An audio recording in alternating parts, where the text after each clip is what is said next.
cordial bonjour à tous. Alors voilà, comme promis, je vous présente ma Mangatech. Ce sera en deux parties. Actuellement, je vous présente la Mangatech qui se trouve dans ma maison familiale en Normandie. Et voilà, elle est divisée en deux parce que question de place, bien sûr. Voilà, ça va être très disparate, très différent. Tout n'est pas complet, mais comme beaucoup d'entre vous, je pense, pareil, on n'arrive pas à tout compléter, on a tellement de nouveautés, on a aussi des sorties qu'on attend et puis d'autres qu'on laisse en stand-by. Donc voilà, mais il y en a aussi qui sont complètes au niveau des séries, c'est un petit peu mélangé au niveau des éditeurs également, ça dépend vraiment de la place que j'ai. Donc j'en ai mis un petit peu à droite à gauche, mais bon, ça fait plaisir de les relire de temps en temps. Je fais à nouveau des découvertes parfois et voilà, j'espère que vous allez vous aussi trouver des pépites, des choses qui vont vous plaire, vous interpeller, des lectures que vous aurez peut-être également en commun avec moi. C'est parti! Alors je vais les sortir un petit peu à la one again, c'est-à-dire sans regarder vraiment ce que c'est, on va les découvrir au fur et à mesure ensemble. Je vais commencer par le bas. Alors ici nous avons le jeu de la mort, hop, tome 2, le jeu de la mort, où est mon tome 1? C'est une bonne question. Bref, voilà, ça commence bien. Une série que j'ai voulu commencer, je sais pas trop si je vais la continuer. J'ai peur que ce soit un petit peu redondant. Vous allez me dire en commentaire si c'est le cas ou pas. Parce qu'il y a une bonne dizaine de tomes, je pense, hein, de mémoire. Donc de Sora chez Delcourt Tonkam. Voilà l'histoire d'un professeur qui tombe amoureux de son élève qui cherche à se suicider, c'est gay. Je pense qu'il a de mémoire aussi un certain parcours similaire et qu'il ne veut pas la lâcher comme ça dans la nature. Je sais pas trop, j'aime et j'aime pas. Bon, voilà, donc le jeu de la mort en stand-by, elle fait partie de mes séries en stand-by. Alors là, il y a une autre série qui, je sais même plus si elle est encore éditée. C'est Mademoiselle se marie. Mademoiselle se marie, je ne l'ai pas complète, hein. Je n'ai jamais fini vraiment. C'était chez Feu Casé. Voilà, un petit shoujo tout mignon. Hop. Donc, ouais, alors celui-là, il a pris l'eau, c'est magnifique. Ouais, bah. Génial. Qu'est-ce qui leur est arrivé à ceux-là? Il y a quelqu'un qui me les a... Heureusement que j'y tenais pas comme à la prunelle de mes yeux, parce que là, il y en a un qui va se faire appeler Arthur. Bon, alors, celui-là, ça va mieux. Pour mes mots, c'est de Megumi Azuki, et on est avec... Towako et Yuga qui en fait devaient faire un mariage de convenance parce que ils avaient le même jour de naissance, un truc comme ça, et que les deux familles disaient que c'était ça, il fallait qu'ils se marient parce que voilà. Bon, heureusement ils tombent amoureux, mais il y a toujours des rebondissements parfois un petit peu bizarres. On se retrouve... Est-ce que c'est le père? Il y a le père, il a une drôle de tête. Attendez, j'essaie de vous retrouver la... Hop. C'est évidemment au moment où j'en ai besoin que je trouve pas la bonne page. Voilà, le dessin est grave, c'est un dessin de shoujo sympa comme tout. Voilà, hein, les grands yeux. Hop. On est dans des familles traditionnelles, donc on est avec des kimonos. Voilà, c'est une petite jeune fille. On a du fan service également. On est... voilà.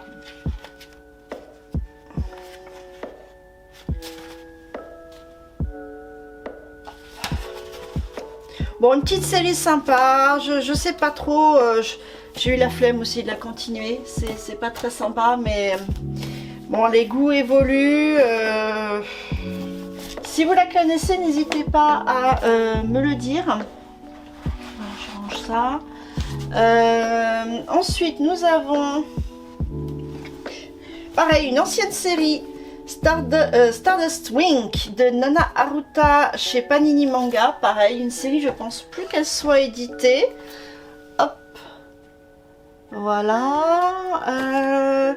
Donc c'est Anna, 14 ans, qui veut être manager d'un groupe de garçons chanteurs, danseurs, enfin voilà, un groupe d'idoles, à 14 ans. Bon d'accord, je crois que c'est la fille d'une nana qui a une agence de talent, mais bon, c'est peut-être un petit peu ambitieux à son âge. Enfin, toujours est-il que ça se lisait agréablement, voilà, un shoujo. C'était les premiers tomes, enfin les premiers titres que j'ai pris en commençant ma collection, parce que je vais vous parler de la première série que j'ai achetée par moi-même, parce qu'il y a aussi les premières séries que j'ai lues, mais qui appartenaient à mon compagnon. Donc, les goûts évoluent, je garde moins d'intérêt pour ce genre de série, même si elles sont mignonnes à lire. Qu'est-ce qu'on a d'autre par ici? Ah oui, alors la Frère Alloué, j'aime beaucoup. Pareil, alors là par contre, je me suis mise une deadline.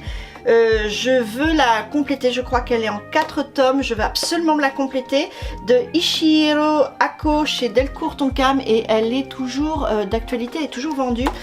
C'est très mignon et très triste. C'est l'histoire d'une petite fille, Kanami, qui est seule au monde avec son grand frère qui la rejette, qui est très violent avec elle. Et donc, elle demande contre un peu d'argent la présence d'un grand frère, un jeune homme, je ne sais plus comment il s'appelle. Et au début, ce jeune homme fait ça un peu pour l'argent, et puis en fait, il se prend de pitié pour cette petite fille adorable qui cherche énormément d'amour. Il a aussi du mépris pour le frère qui vraiment se laisse complètement aller. Et la puce, elle est juste trop craquante. Ça veut bien, je suis désolée, voilà. Donc une série en 4 tomes. Moi vraiment, j'aime bien aussi la critique sociétale. Voilà, ça c'est le frère de Kanami, et au début adorable, et puis il a changé, il a évolué. Peut-être qu'il avait trop sur les épaules à la disparition de leurs parents.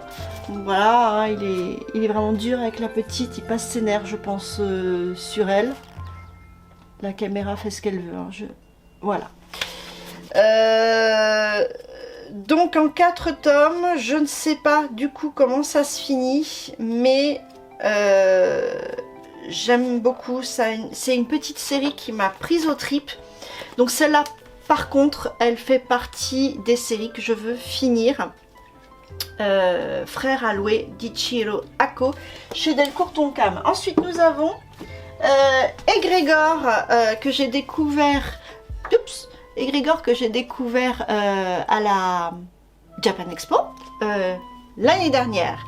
J'avais eu la chance de rencontrer Jay et son comparse coréen très connu, puisqu'il s'agit de Kim Jae-won, qui, si je me trompe pas, a fait un jeu vidéo. Il a dessiné, c'était quoi, Warhammer.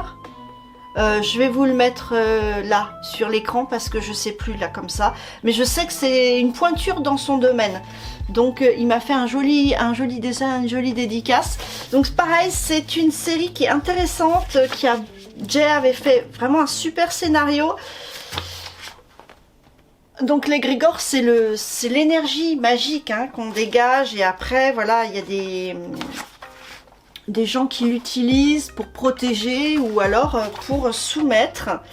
Et je trouve que le dessin est vraiment très travaillé, le scénario est très travaillé. Malheureusement, j'ai pas encore trouvé le temps de compléter la série, mais c'est une série mais vraiment à part, je trouve. Elle est éditée chez Meian comme d'habitude, hein, des super titres chez Meian. Donc de Jess Square et Kim Jae-won, Grégor, le souffle de la foi. Je vous le recommande, même si moi j'ai pas complété la série, c'est un très bon titre, je vous le recommande vraiment. Ensuite, je suis super en retard. Chez Kiyun, on a Frieren. Alors j'en ai dans ma palle. Là pour l'instant j'ai les 4 premiers tomes. Je continue doucement parce que le reste est dans ma palle. Je continue doucement Frieren. J'ai revu l'animé parce que j'avais eu une baisse d'envie de le lire. Malgré la qualité du dessin, le travail sur les personnages. Vraiment c'est assez original. Est-ce que j'ai besoin de vous en reparler? Donc des héros dans un monde fantasy. Frieren, c'est une elfe, elle a environ 200 ans, elle a perdu quasiment tous ses compagnons et donc elle fait un cheminement spirituel presque, humain. Elle gagne en humanité parce qu'elle était assez froide, elle est détachée de tout et elle a envie de vraiment vivre, et au travers des 2 apprentis, enfin surtout de son apprenti et d'un compagnon qu'elle a, 2 jeunes comme ça qui lui montrent un petit peu la vie, les sentiments, les attachements. C'est une belle... une belle épopée. Je continuerai doucement mais sûrement Frieren chez Kiyun. Ensuite nous avons une série qui est toujours vendue, les chroniques d'Asvareo, parce que je suis fan de dragons, j'aime ça, je trouve super beau les dragons. Et là c'est une jeune fille qui doit s'occuper d'un dragon qui est considéré comme un prince, de Shiki Chitose chez Akata. Elle le nettoie, elle en prend soin, c'est difficile, c'est ardu comme travail. Et finalement, eh bien, il se transforme en jeune homme et il se rapproche bien évidemment. Il y a des antagonistes évidemment, sinon c'est pas drôle. Les choses ne se passent pas évidemment fluidement. Mais c'est une bonne petite série agréable à suivre. Bon, je l'avais mis un petit peu en pause. On en est à combien j'en ai moi, 5 tomes, 6 tomes. Bon, je vais la continuer tranquillement, mais elle fait pas partie de ma priorité. Ah, alors ça c'est ce que je voulais commencer absolument parce que je trouve que c'est un titre excellent. Blue Giant. Voilà, sur le jazz, un jeune homme qui... est élève de terminale et qui joue du saxo, qui se passionne pour le jazz. Et je crois que d'après ce que je vois dans les suites qui se passent, rien ne l'arrête. Hein. C'est une ascension fulgurante de Shinichi Ishizuka chez Glénat, un titre valeur sûre. J'essaie de vous retrouver, alors bien sûr des pages couleurs magnifiques. J'essaie de vous retrouver. Il y avait des très belles pleines pages, voilà, quand il joue, souvent sans bulles. Mais on voit, en fait on n'a pas besoin de paroles, juste les images se suffisent à elles-mêmes sur la vibration, tout ce qu'apporte la musique au personnage, on le ressent avec lui. Donc c'est un très beau titre pour ceux qui aiment les mangas de musique. Franchement, c'est je crois un des mangas qu'il faut avoir. Quand on aime ça, ce genre de manga, c'est vraiment un incontournable. Ensuite, j'avais commencé une touche de bleu, je sais plus trop où on en est. C'est pareil, c'est un shoujo, mais une critique sociétale intéressante chez Glénat de Nozomi Suzuki. Donc une jeune fille qui a une petite tache en fait, une tache bleue. Voilà, et elle peut en trouver, se complexer, et puis finalement elle dépasse ça. Et donc on parle un peu de ce handicap, mais surtout de l'attachement qu'elle développe pour... alors elle s'appelle Ruriko Aoyama, et donc c'est un Aveus Dota qu'elle a, et elle tombe amoureuse de son prof principal, Monsieur Kanda. Et puis voilà, ça, ils vont suivre comme ça. Je sais pas, je me souviens plus en fait, pour tout vous dire, ce qui se passe dans la série. Mais pareil, c'est une série, c'est pas que du shoujo, ça va plus loin. Il y a vraiment une critique sociétale, une critique psychologique. On suit les personnages, il y a de l'évolution. Voilà, c'est pas creux. Donc voilà, il faudrait que je la complète également, mais avec les si et les il faudrait, je n'irai pas très loin avec ça. Si l'occasion se présente, peut-être, ouais, du coup, en occasion. Voilà. Je complétais tranquillement Alice 19th de Yu Watase. Je vous montrerai un autre titre que j'ai d'elle tout à l'heure, puisque c'est une autrice, je trouve un peu avant-gardiste, un peu intéressante. Je ne sais pas du tout de quoi parle la série, je pense que c'est de la fantasy. En plus, ils n'ont même pas mis de résumé, donc je sais foutrement pas de quoi ça parle.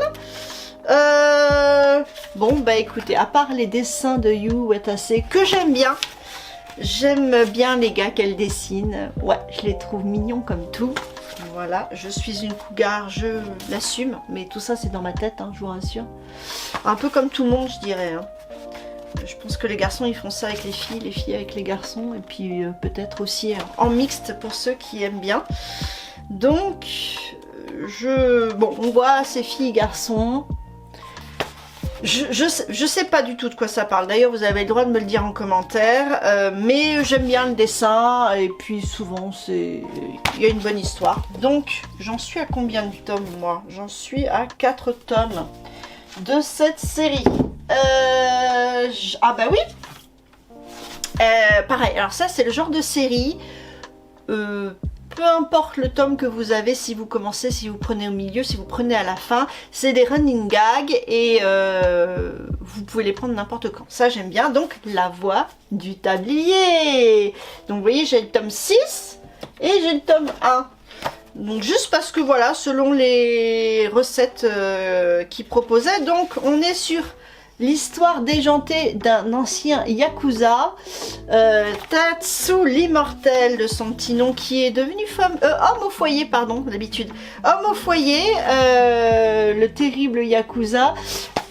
En plus, il a une femme qui est policier, je crois. Et donc, il perd pas ses bonnes mauvaises habitudes, mais il se peaufine un peu plus, il arrondit les angles. Tout en restant assez sportif au niveau de ses méthodes. C'est très rigolo, comme par exemple avec l'histoire de son aspirateur robot là, avec le chat. Toujours des trucs avec le chat. Attendez, si la caméra veut bien m'aider un tout petit peu. Voilà, ce chat il est vachement marrant, il fait plein de bêtises. Enfin, et il y a des recettes, il y a des personnages hauts en couleur, il y a encore de la baston malgré tout. Et qu'est-ce que je pourrais essayer de vous trouver comme recette qui nous fait? Peut-être dans le 6, j'avais fait une sélection. Accepté. Je crois que je l'avais fait dans un graille en bulle il y a quelques temps. Enfin, il y a un petit moment maintenant. Ah, oui, c'est ça. C'était le sandwich poulet, citron, miel. Le sandwich katsu, je crois. Katsudon. Hop. Voilà qui fait. Donc évidemment ça vous donne l'eau à la bouche. Non, c'est vachement marrant. C'est vraiment une série, une lecture popcorn, comme je les aime. Shiba bien sûr. Et donc peu importe si vous n'avez pas tous les tomes de la série, c'est pas très grave. Il y a, comme je vous dis, c'est du running gag. Alors j'avais commencé un shoujo qui me plaisait bien. Là c'est pareil, il faut que je me bouge un petit peu pour le compléter. C'est Ton visage au clair de lune de Mika Yamamori. Pardon, j'avais pas dit pour la voix du tablier, c'est Kosuke Ono. Pardon. Oh là là, chez Kana. Waouh. Bien, on va essayer d'être un peu organisé ici, hein. Ton visage au clair de lune, donc de Mika Yamamori chez Pika Édition. Un shoujo intéressant. On n'est pas du tout sur le genre d'une fille voilà, très girly. C'est au contraire une fille pas tellement masculine en fait. Elle est super jolie et tout, mais c'est une grande fille, une voix rauque. J'en connais une ou deux comme ça et elles sont vraiment super mignonnes et super magnétiques, on va dire.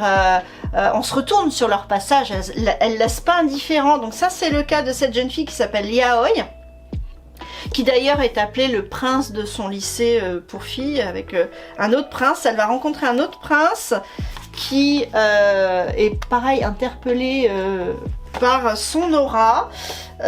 Comment il s'appelle celui-là? Ishimura, voilà, l'autre prince du lycée. Et bon, bah ça, évidemment, ça évolue. Il y a des trucs rigolos qui se passent, des quiproquos. Et franchement, ils ont l'air attachants tous les deux. Donc, il faudrait, comme toujours, hein, je dis toujours, il faudrait que je me penche sur la question pour compléter la série, parce que je crois que je me suis fait largement distancer déjà. Mais les dessins sont superbes, et donc là, je suis actuellement à 2 tomes. Ah, alors ça j'aime bien, je pense que vous le savez déjà, j'aime bien les séries courtes, les duologies, les trilogies, les quadrilogies, etc. Et là, j'avais fait un post d'ailleurs sur Instagram sur La colline où poussent encore ses fleurs chez Doki Doki, une très belle duologie qui se suffit à elle-même. Alors au dessin Daichi Matsuse, au scénario Yatsume et Shiomi. Je me demande si ça vient pas d'un comment ça s'appelle, d'un roman, mais c'est poignant. C'est un, on pourrait dire que c'est un isekai, mais c'est vraiment un manga. C'est un voyage dans le temps de cette jeune lycéenne qui fugue de chez elle, de chez sa mère. Et elle va dans un abri anti-aérien là, de la Seconde Guerre mondiale, et elle se réveille le lendemain matin dans les années 45, en pleine guerre mondiale au Japon. Donc je vous raconte pas la catastrophe, la panique, voilà. Hop. Tout de suite on est dans le bain. Alors hop, j'essaie de vous retrouver. Voilà, elle ne retrouve plus la ville qu'elle connaît, donc elle va errer un petit peu dans le village, voilà, la ville, et elle tombe sur ce garçon, comment s'appelle-t-il? Donc elle s'appelle Yuri, 1900, nanana, je sais plus comment il s'appelle, mais on va retrouver, hein. Akira, voilà, Akira Sakuma. Hop. Et elle, du coup, elle fait plein de rencontres. Elle est prise sous l'aile de cette dame qui tient un petit restaurant. Elle va être serveuse, elle va l'aider. Et c'est comme ça qu'elle va survivre. Mais malheureusement, il y a comment dire, des raids. Et elle va être au cœur de la guerre. Et le souci, c'est que elle s'attache de plus en plus à Akira, à ses amis, qui sont voués à un destin funeste, puisque ce sont des pilotes kamikazes qui doivent voilà, cibler des navires américains. On voit les dégâts de la guerre. Et c'est super, c'est-à-dire il y a de la romance, mais il y a aussi toutes les horreurs de la guerre. Donc pour moi c'est un chosei, seinen chosei, c'est pour un public quand même adulte, mais vraiment la duologie se suffit à elle-même. C'est poignant, c'est une lecture voilà, vous voyez, il y a des choses difficiles à voir.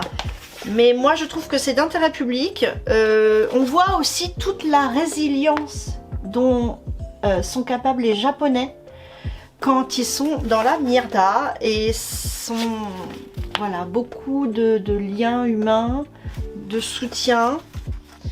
de volonté, d'honneur, sauver son pays, vivre sa vie. C'est... Voilà, il y a des très très belles planches. Waouh! Franchement, si j'avais aussi quelque chose à vous conseiller, c'est cette duologie chez Doki Doki. Donc sur la colline où poussent encore ces fleurs, puisque Akira l'emmène voir un champ de fleurs magnifique, de ces fleurs blanches là, des lys ou je sais pas ce que c'est. Et vraiment, je vous recommande ce titre. Ensuite, alors un titre qui m'a réconcilié avec Crunchyroll. Tac. Attendez, là je suis au 4, ça va pas le faire. Ouais. Ah, ça colle. Pourquoi ça colle? Tac. Mariage toxine. Est-ce que vous connaissez? Je crois qu'il y en a pas mal qui connaissent maintenant. Au scénario, Jumiaku, au dessin, Mizuki Yoda. Franchement, super, super drôle. Donc on est sur ce garçon qui est un héritier des grandes familles de tueurs au Japon, et lui il est dans les poisons, c'est un empoisonneur, et mais il est c'est un vrai James Bond, hein, il sait faire des cascades, il est presque le gars, il est increvable. Increvable. Et il y a des trucs comme ça, et il fait la rencontre de quelqu'un, cette personne qui va l'aider en fait à apprivoiser les filles, puisque ben, dans son métier il risque pas vraiment de rencontrer l'âme sœur parce que bah voilà, compliqué, et puis c'est un grand timide et il ose pas, il sait pas comment faire, alors cette personne va l'aider. Et voilà, il s'appelle Géraud, et donc il y a plein de gags. Qu'est-ce que je peux vous montrer un petit peu intéressant? Il a des partenaires tout à fait inattendus. Voilà. Non, c'est intéressant. Qu'est-ce que je vais pouvoir vous montrer?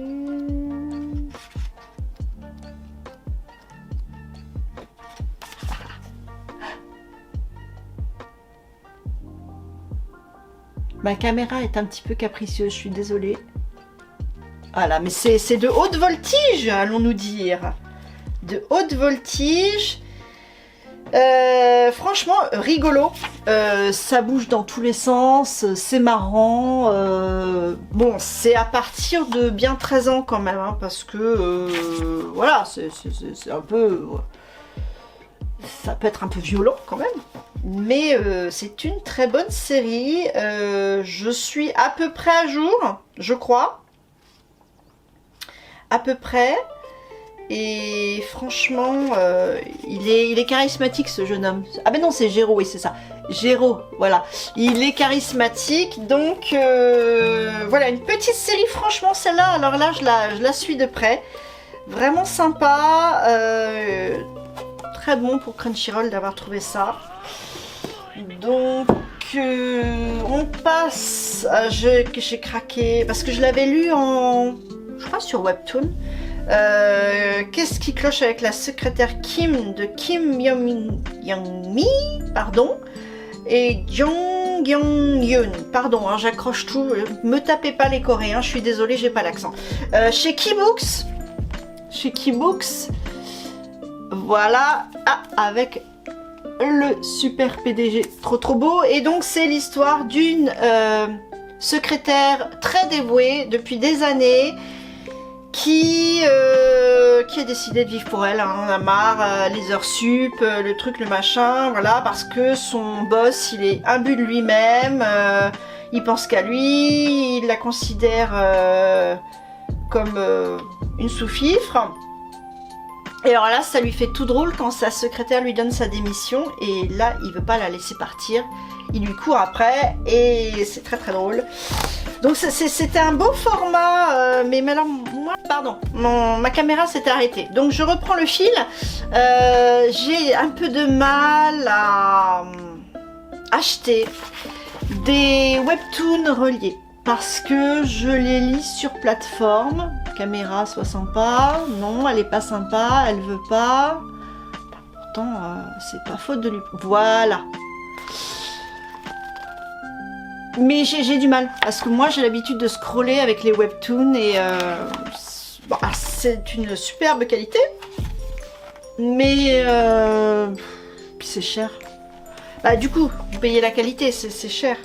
C'est quoi, 14,95 €, 15 € quoi. Quand vous faites une collection, c'est le double d'un manga. Donc,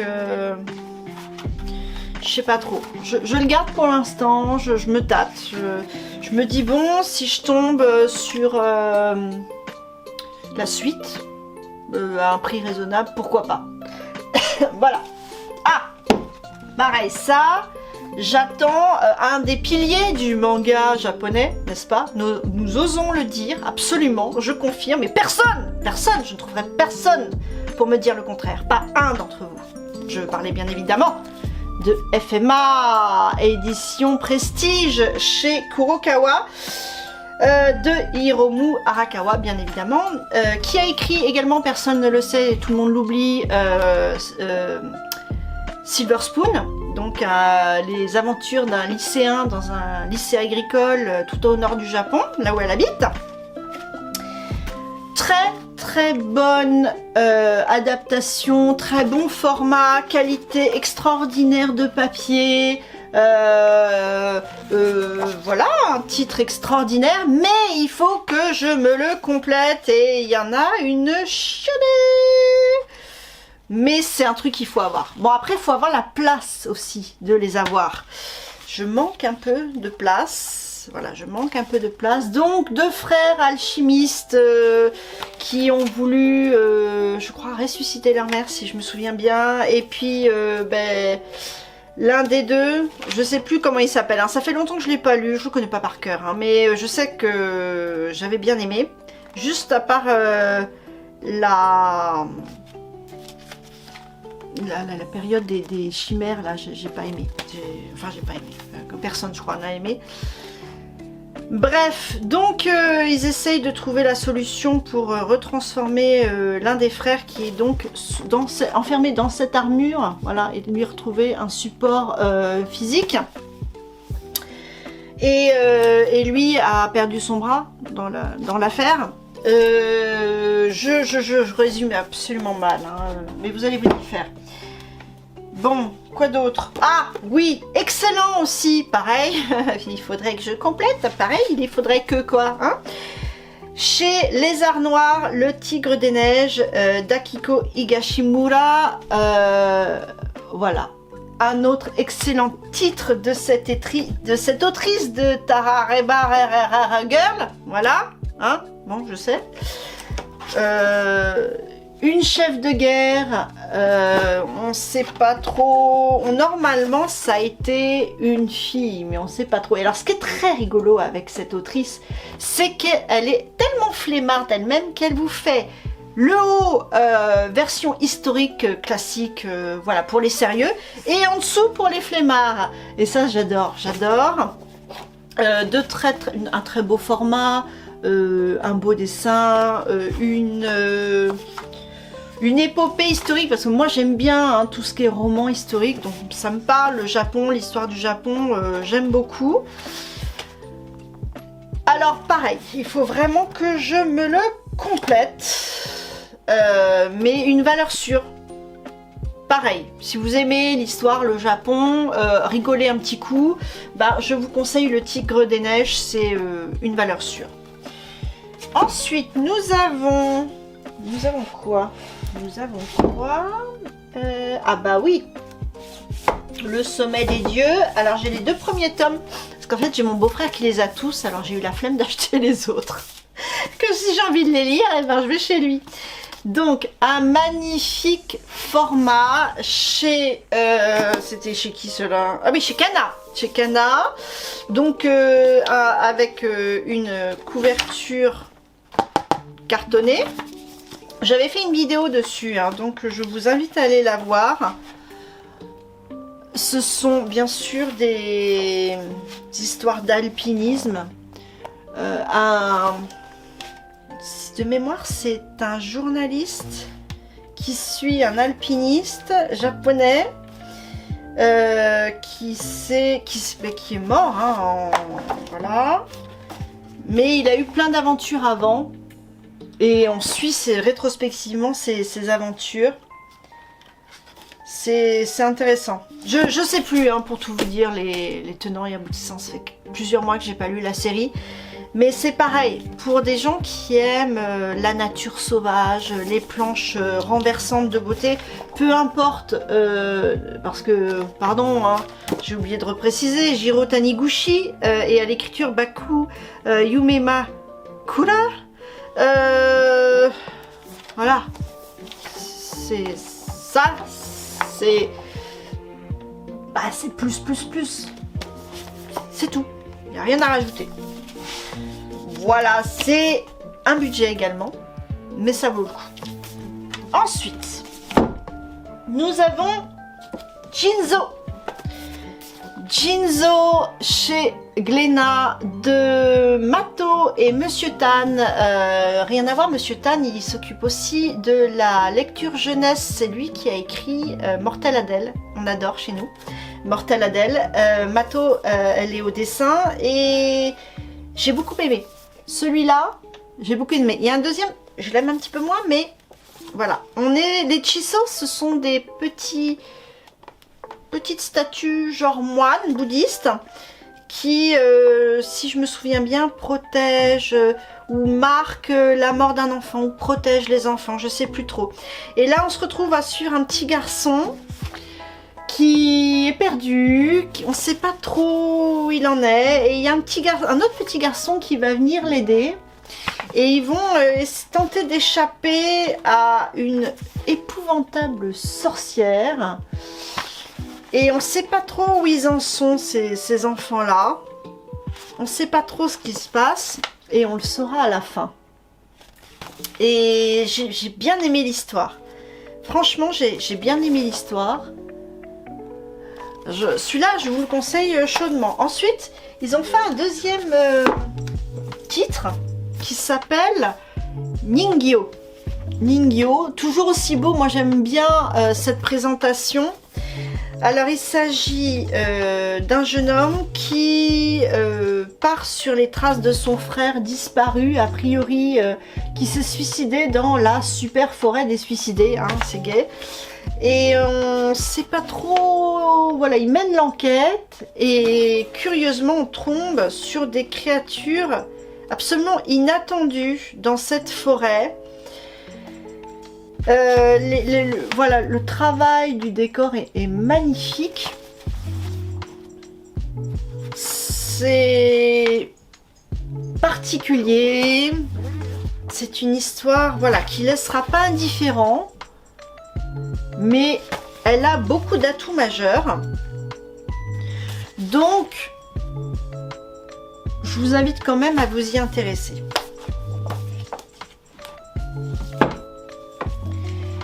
Ensuite, nous avons l'enfant des abysses.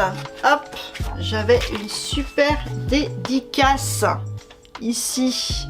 Voilà. De Erutot chez Nouvelle Hydre. Très belle jaquette. Une histoire fantastique de cette petite fille qui est une sacrifiée, qui va dans les mondes souterrains. Elle s'appelle Kineke et finalement elle, dans ce domaine sacré, elle va prendre en force. Elle va un petit peu, comment dire, apprivoiser les monstres, les demi-dieux, les dieux. Et c'est un univers super riche. Il faut prendre le temps de le découvrir. Ça se déguste. Mais il y a du niveau. Hein. Franchement, il y a du niveau. C'est un univers vraiment à part entière. Mais moi, ce que j'aime bien, c'est les auteurs qui se donnent le mal d'inventer un univers, un lore unique. Et là, avec une héroïne de caractère. J'aime beaucoup. J'aime beaucoup. Donc là, je vous montrerai la suite. J'ai la suite de l'autre côté. Donc, Enfant des Abysses chez Nouvelle Hydre. On poursuit. Ah, avec un titre que j'adore. Sanctuary. Wow, Sanctuary chez Glénat. Alors au scénario c'est Sho Fumimura et bien sûr dessinateur c'est Ryoichi Ikegami que j'aime beaucoup, qui dessine aussi Crying Freeman entre autres, hein, et on a toute une série que j'ai d'ailleurs à Paris dans l'autre Mangatech. Donc Sanctuary, c'est l'histoire de deux jeunes qui sont arrivés d'un autre pays asiatiques, qui arrivent au Japon, qui font leur vie, l'un dans la mafia, l'autre dans la politique, et ils veulent un petit peu ils veulent nettoyer le pays de la corruption, des vieux salauds, les vieux lubriques. Déjà on en a un paquet, des exemples à l'appel. Vous serez pas contente, mesdemoiselles, puisque... Mais moi, je pense qu'au contraire, c'est de la dénonciation venant des deux auteurs. Les femmes, elles prennent vachement cher. Alors, parfois, elles sont aussi fortes, mais elles prennent vachement cher. Il y a les histoires de consentement, tout ça. Voilà. Ça peut être très cru. Vous voyez, parfois, ça ne se laisse pas faire non plus. C'est dense. C'est dense. C'est bien travaillé. On en apprend des vertes et des pas mûres. Alors, ce qui est un petit peu dommage, c'est que cette... Voilà. J'aime beaucoup aussi les visages. Cette édition, elle est très souple. C'est un peu dommage, hein, franchement. Ils auraient pu faire une couverture cartonnée, hein, Glénat. Vous auriez pu faire une couverture cartonnée pour l'épaisseur, vous voyez, l'épaisseur du titre. C'était peut-être logique, mais bon, bref. Donc là, actuellement, j'en ai 4. Voilà, j'en ai 4. Il y en a 4 ? Il y en a plus ? Je sais plus. Je sais plus si je suis en retard ou s'il m'en manque un. Bon, bref.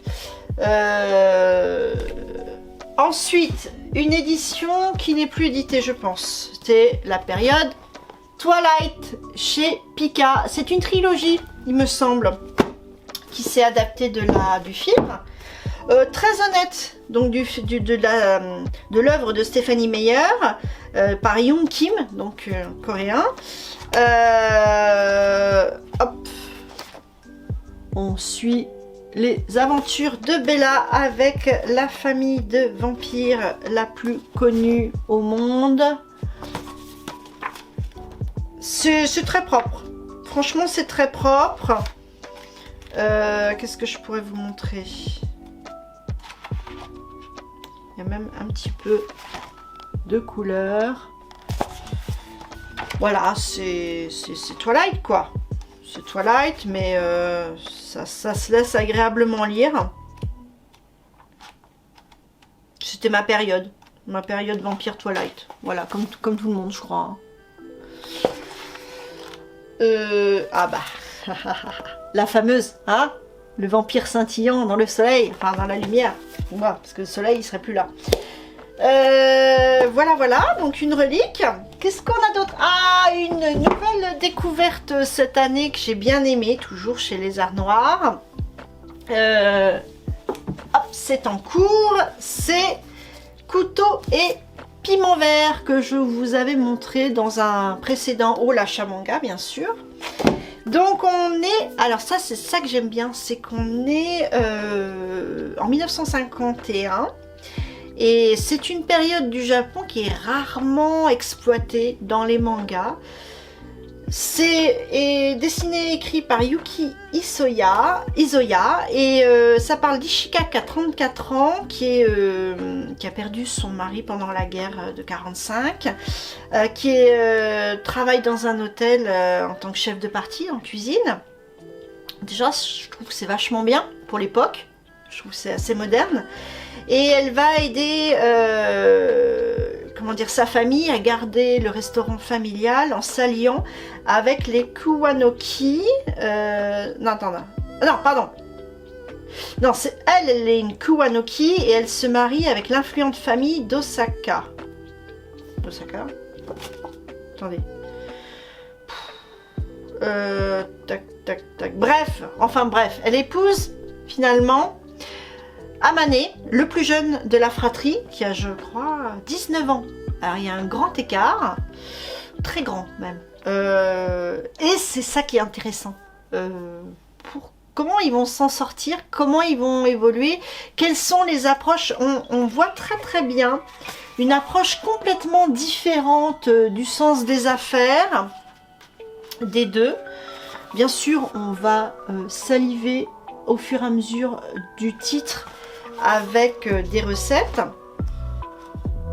Et ça, c'est leur mariage. Et ils vont devoir relever des défis. Alors, comme toujours, l'amour d'un homme, ça passe par son estomac, comme d'hab, hein, un grand classique. Si vous ne savez pas ça, mesdames, je vous invite à essayer. On est sur tout en retenue. Franchement, j'aime beaucoup. Elle se trouve avec des défis, par exemple, recevoir des délégations américaines. Et elle arrive à toucher des gens qui sont difficiles. Donc franchement, chapeau. Une série vraiment intéressante. Couteau et piment vert chez Les Arts Noirs. J'ai les 2 premiers tomes pour l'instant. Je dois en avoir dans ma palle peut-être aussi. Ça, c'était grâce à Valérie chez Meian qui a eu la gentillesse de m'envoyer ce titre en gaulois. Elle savait que j'aimais les titres historiques.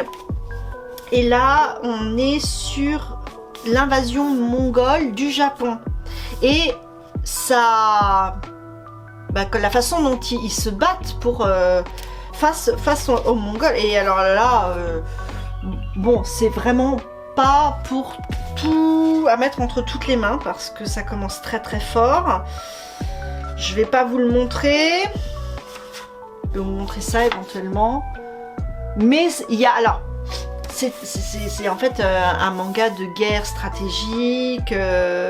Voilà, on est sur on suit principalement un samouraï de Kamakura qui s'appelle Jinzaburo Kuuchi et qui va défendre l'île à la demande de la fille du gouverneur Terui. L'île dans laquelle ils ont été en fait exilés. Et donc c'est un grand stratège et on le suit avec passion. Je pense qu'il y a un parallèle qu'on peut faire éventuellement avec Kingdom, mais là ça se passe en Chine. Mais franchement, les personnages sont charismatiques, aussi bien lui que la jeune princesse Terui. Voilà, elle est volontaire, c'est une fille forte, elle lâche rien. Donc franchement, une très belle série que j'ai commencé. J'ai les 5 premiers tomes. Une belle série que je recommande pour ceux qui aiment justement tout ce qui est histoire du Japon, etc. Épopée épique, stratégie de guerre, etc. Alors, on monte d'un cran.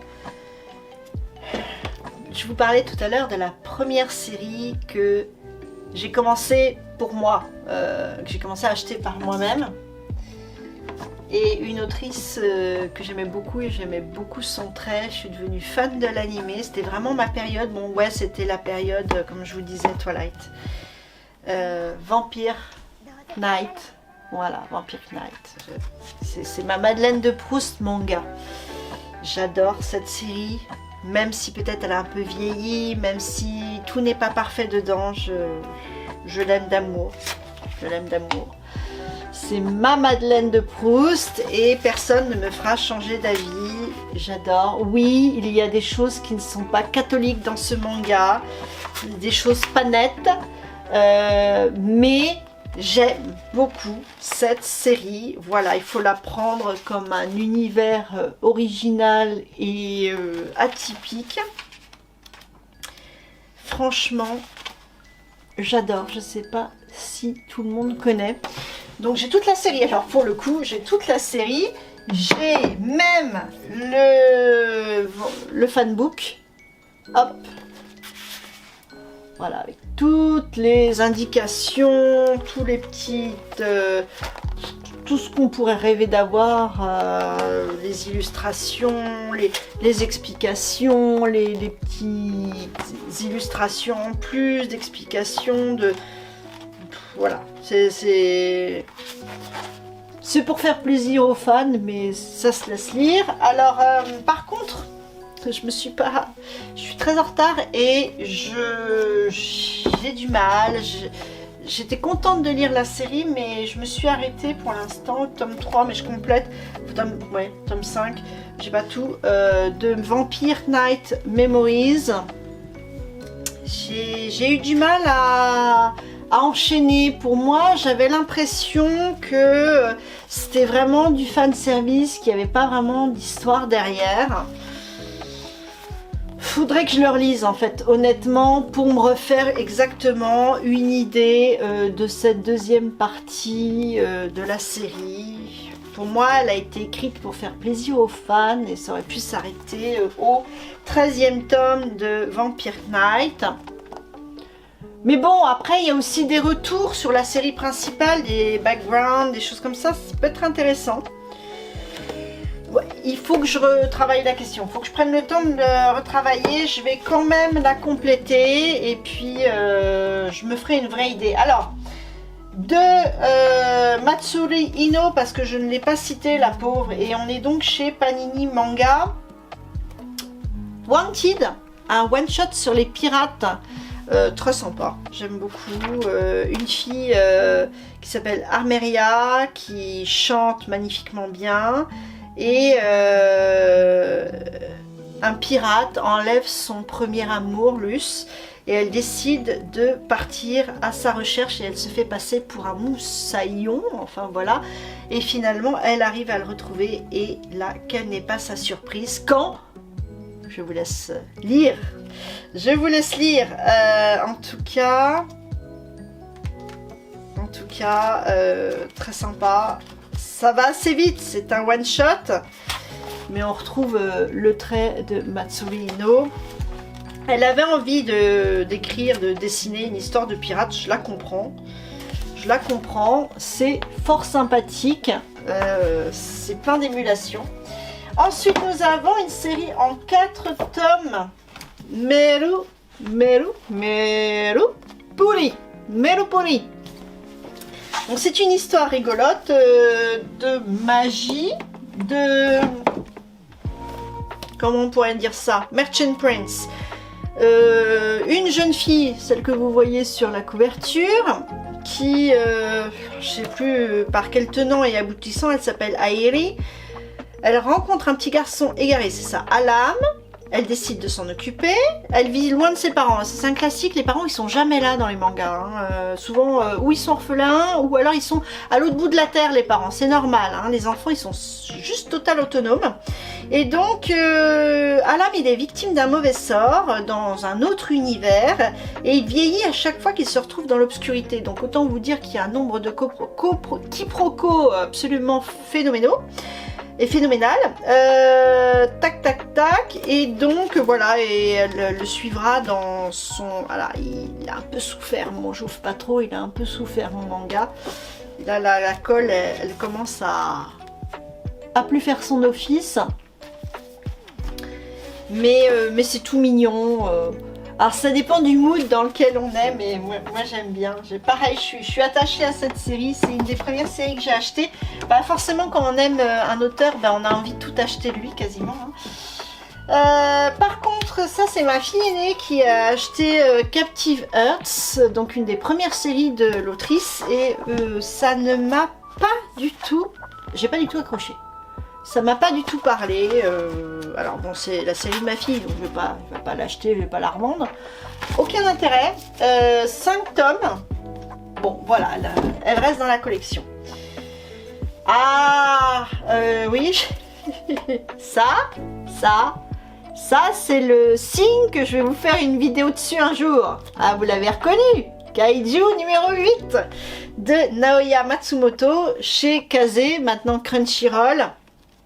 Une autrice encore super badass qui nous fait de ces kaiju monumentaux. Donc, je vous la fais courte hein, pour ceux qui ne connaissent pas, mais il s'agit du copain Kafka, ça c'est un nom, qui est un nettoyeur de kaiju et qui finalement se trouve possédé un jour par un kaiju et en devient lui-même un badass de chez badass, et il va intégrer les tueurs de kaiju qui sont des super tireurs d'élite avec sa copine d'enfance. Comment elle s'appelle cette copine? Je sais plus. Oh là là là là là là. C'est terrible, hein, d'un titre à l'autre on oublie tout. Quand on l'a pas lu depuis un moment, on oublie le nom des personnages. Vous êtes comme moi? Rassurez-moi que vous êtes comme moi, parce que moi j'ai l'impression d'avoir une mémoire de poisson rouge. Je ne me souviens jamais quasiment du nom des personnages d'une fois sur l'autre. C'est assez frustrant. Bref, une super série popcorn. Je suis totalement à jour. Là, je suis au tome 11. Je pense que, il me semble qu'il y avait le 12. Ouais, il doit être dans ma palle. Enfin, voilà. Souvent, j'aime bien prendre des collectors le concernant. Voilà. Ça, c'est mes petits bonheurs. Donc, maintenant, chez Crunchyroll, Kaiju numéro 8. Alors, ensuite, on passe sur une petite... Alors, quand c'était pas les vampires, c'était les majordomes. À cette époque, Lady and Butler sur une idée de Fuyu Tsuyama, Rei Izawa au dessin. Voilà, je suis allée jusqu'au tome 8 et je me suis arrêtée là, mais c'est tout mignon, c'est voilà.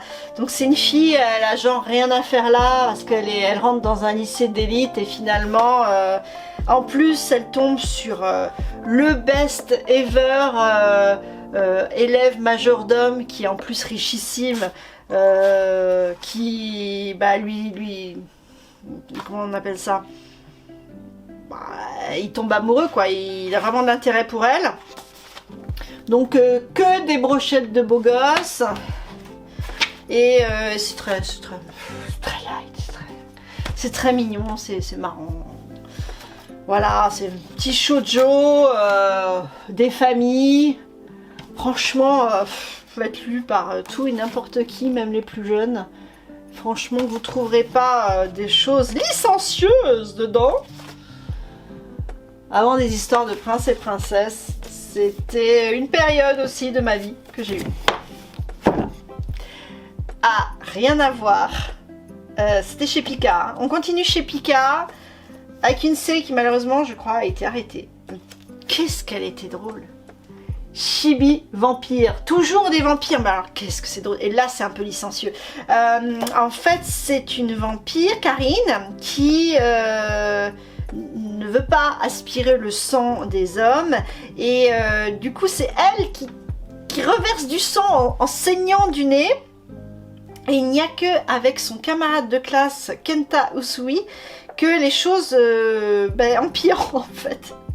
Parce que elle tombe amoureuse de lui, mais je crois que ça se calme à son contact. Enfin bon, c'est très marrant. Et il y a un animé, je sais pas si vous pourrez le trouver, mais c'est hyper drôle. C'est hyper drôle.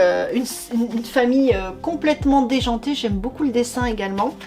Une grand-mère, c'est une grand-mère comme ça, c'est pas possible. Et alors, oui, c'est ça, elle croque dans les gens pour leur donner de l'énergie et de l'envie et tout ça. Et, alors, les losers, ils deviennent super motivés. Ouais, je vais trouver un job, je vais changer de vie, je vais trouver une femme. C'est très drôle. Ça, c'est sa petite sœur, très gothique, à la famille Adams, mais qui adore sa grande sœur, qui ferait tout pour elle. Les parents... qui sont complètement à la ramasse. C'est très très drôle. C'est une série pleine de gags, mais je suis morte de rire à chaque fois que je la lis. J'adore. Si jamais vous tombez dessus, alors je crois que j'ai pas tout parce que là je l'ai jusqu'au tome 11. Si jamais vous tombez dessus, ben, n'hésitez pas, franchement c'est une petite série très sympa.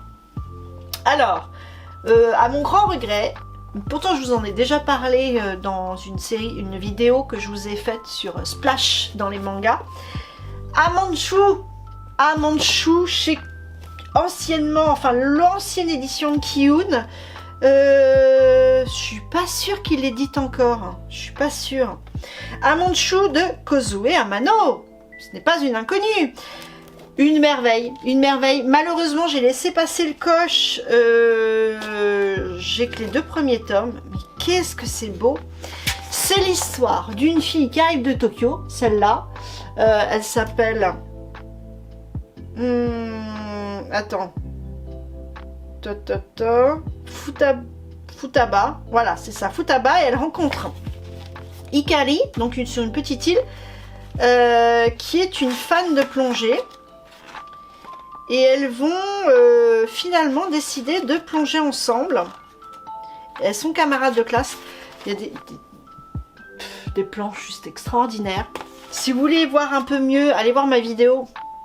Ma vidéo sur Splash dans les mangas. Il n'y avait que des pépites dedans. Hein. Je vous en parle beaucoup mieux parce que là c'est à la one again, hein, comme d'hab. Plein d'humour avec les yeux ronds. Je ne sais pas si vous voyez Ikali. C'est typique de l'autrice. J'adore quand ils ont des têtes de chibi, les personnages un peu déjantés. Et en même temps, il y a des... comment dire, des planches extraordinaires au niveau... vous voyez, hop, par exemple, là elles sont dans l'entraînement dans la piscine de l'école. Sous la mer, il y a des planches juste magnifiques. Alors j'essaye de vous en trouver. Bon là on est dans les cerisiers, c'est pas tout à fait la même chose, même si c'est pas mal. Peut-être dans le tome 2 je vais vous trouver ça. Regardez, déjà c'est magnifique au niveau des couvertures. J'essaye de vous trouver. Non parce que je vais pas vous lâcher comme ça. Faut que je vous montre. Déjà en tenue voilà, de plongée. Futaba. Je vais bien vous trouver. Alors ça y est, elle s'essaye à descendre à quelques mètres. Ouais, c'est une histoire d'amitié. C'est trop sympa. J'aime bien ce changement de chapitre. Hein? Fun for all and... Qu'est-ce qu'elle a dit? All for fun. C'est vachement sympa. J'aimerais vous trouver une belle planche, mais je ne la trouve pas, je ne l'aurai pas. Eh ben non, je ne l'aurai pas. Eh ben désolé, on va finir là-dessus. Voilà, une autre série, pareil, si jamais vous tombez dessus, foncez. C'est tout. Ah, un autre de mes petits bonbons là, les petits trucs qui passent tout seul, dont je vous ai parlé dans d'autres hauts l'achat manga. L'amour est dans le thé. Ah oui, je vous en ai parlé aussi dans ma vidéo, le savoir-faire japonais dans les mangas. Ouais, parce qu'on parle de producteurs de thé au Japon, bien évidemment. On ne connaît que ça, le thé au Japon. Et donc, on suit cette jeune femme qui est coach sportif à la base, qui échappe à son fiancé taré et ses parents.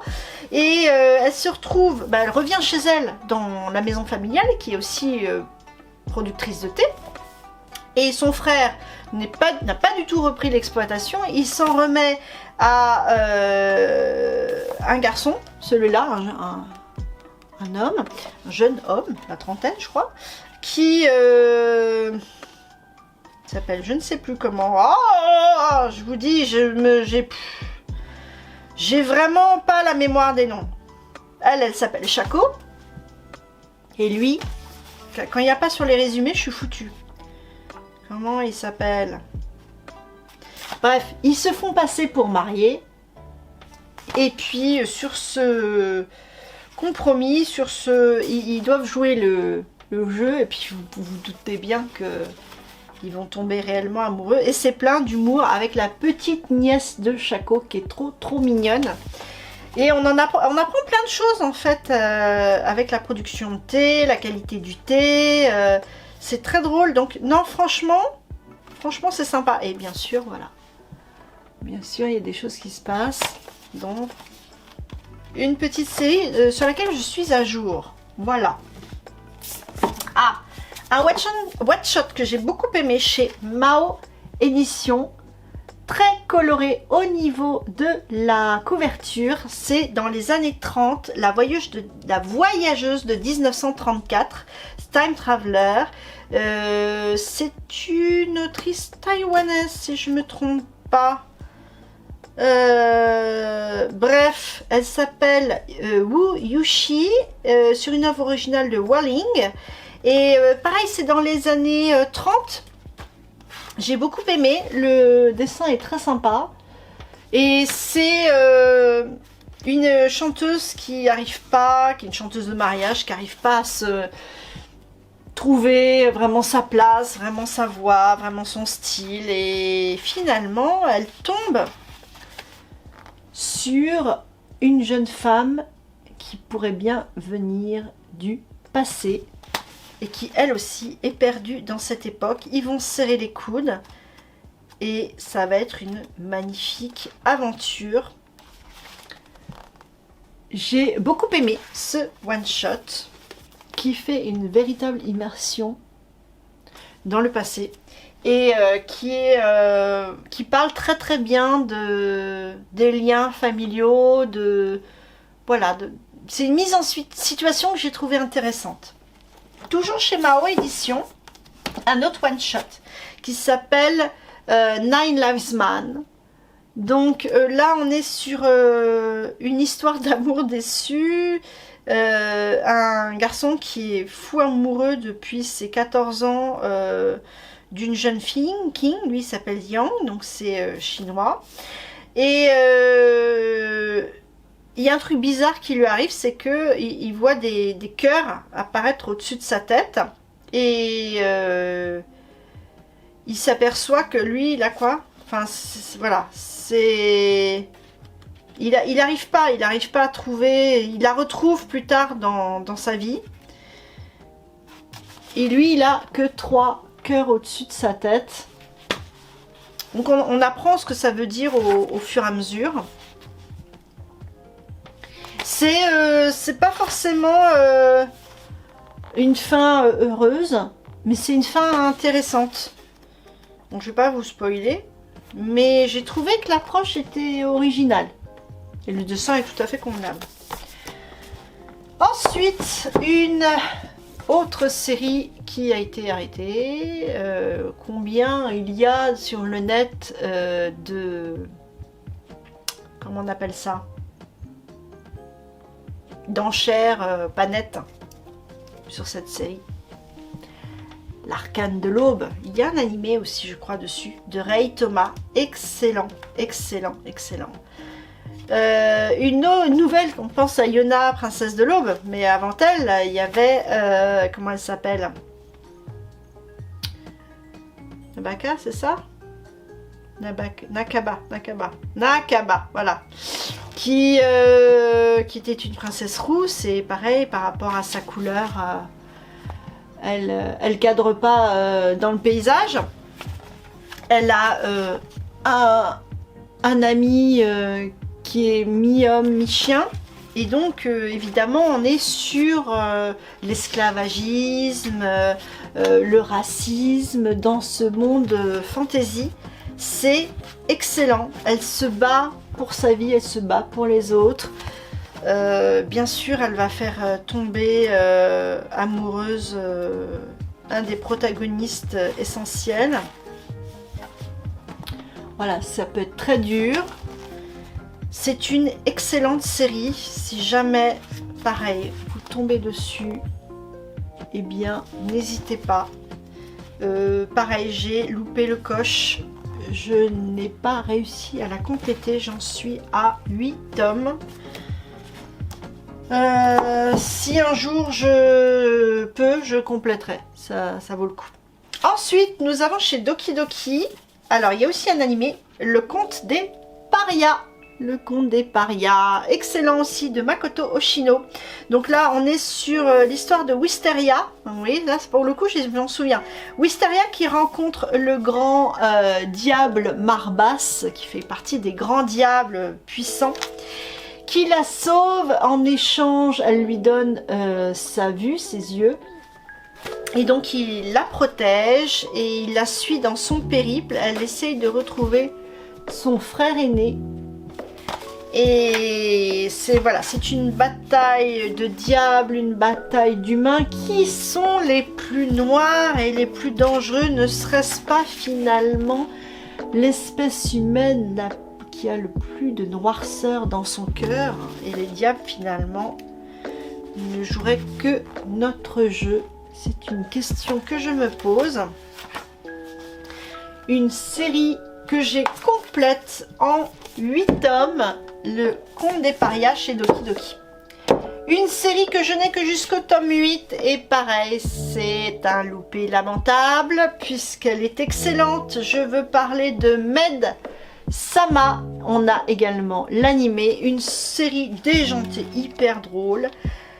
Elle date un peu mais on s'en lasse pas. Donc Med Sama, ça parle de quoi? Eh bien ça parle d'une héroïne qui, une fois de plus, a un père qui lui a laissé des dettes, qui est à charge de, enfin qui a ses sœurs et sa mère à charge, et donc elle va dans la ville d'à côté. Elle est super, alors c'est la présidente du conseil des élèves, elle est dans un lycée qui est que de garçons, et pour le peu de filles qu'il y a, bah elle les protège, elle est hyper stricte avec les garçons, et en fait elle est obligée, pour rapporter de l'argent à la maison, de travailler dans un maître café dans une ville un petit peu à côté, et elle veut pas bien sûr que ça sache, sinon elle est morte socialement.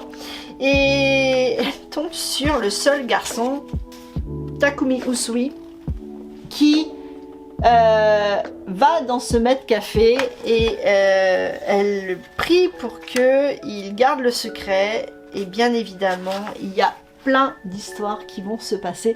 C'est hyper drôle. C'est hyper drôle. Je suis morte de rire, mais à chaque tome. Qu'est-ce que vous voulez que je vous dise?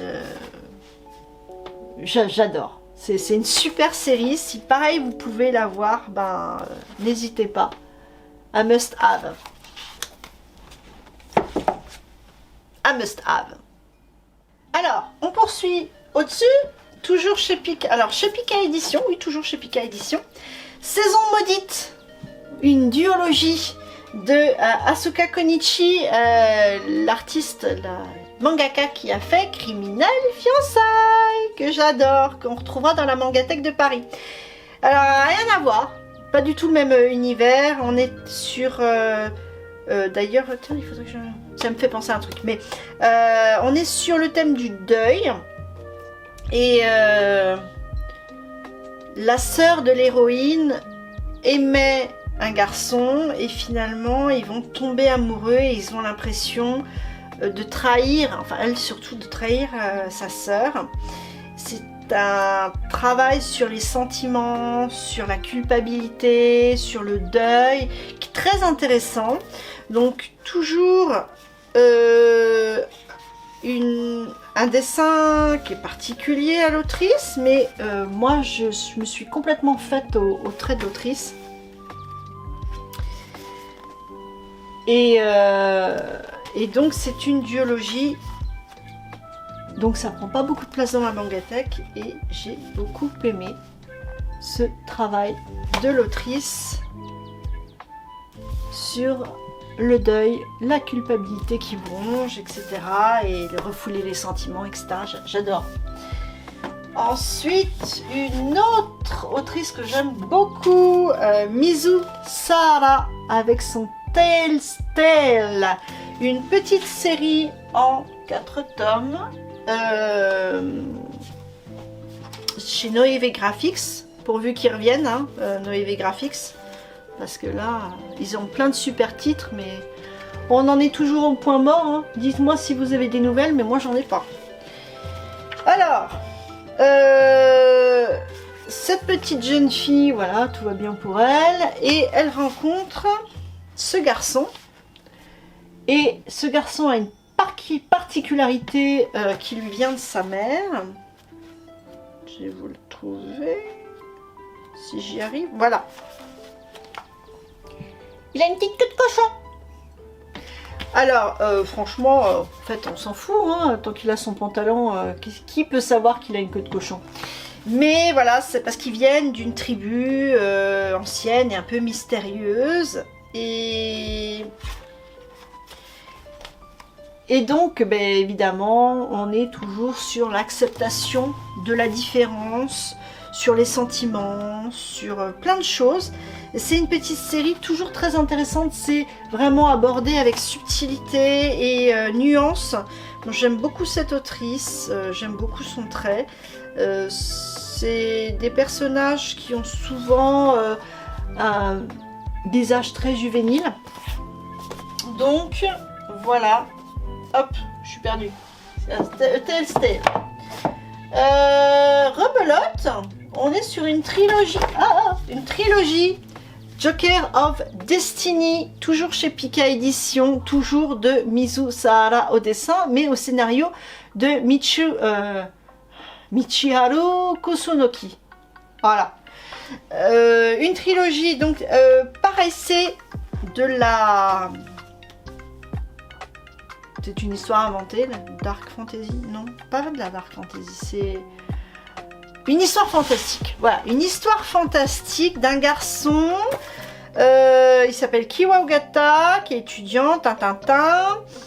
Et il a un secret, c'est qu'il peut exaucer n'importe quel vœu, mais ça a un prix. Et parfois, il peut le payer très cher. C'est très intéressant. C'est quand même vachement original comme pitch.